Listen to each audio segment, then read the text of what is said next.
ДПМН допред само неколку дена ги лажеа граѓаните дека ќе го решат проблемот со издевањето за пасошите. А тој се уште е тука. Потсетија во соопштение од Социјалдемократскиот сојуз. Тоа беше пред ДПМН да влезе во техничката влада, а кога влезе во влада, ДПМН ја смени лентата. Одеднаш нема ништо од законот, велат МВР работело со полн капацитет, дека проблемот не може да се реши. Министерот од ДПМН се правда дека не може да прави чуда, дека наишол над зид од Грција. ДПМН едно зборува, друго прави, но секогаш ги лаже граѓаните. ДПМН пекаше за влада без Дуи, а влезе во влада со Дуи. Се што кажа Христијан Мицкоски излажа. Велеше единствен услов му бил Дуи да не биде дел од владата, дека не прифаќа влада со Дуи.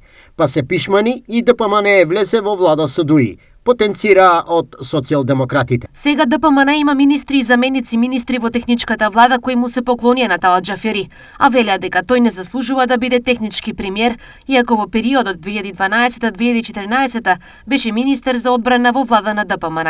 Повторно се види дека Мицкоски манипулира, го лаже членството, ги лаже граѓаните. Мицкоски едно зборува, друго прави. Него не му се важни граѓаните, туку фотејите и власта.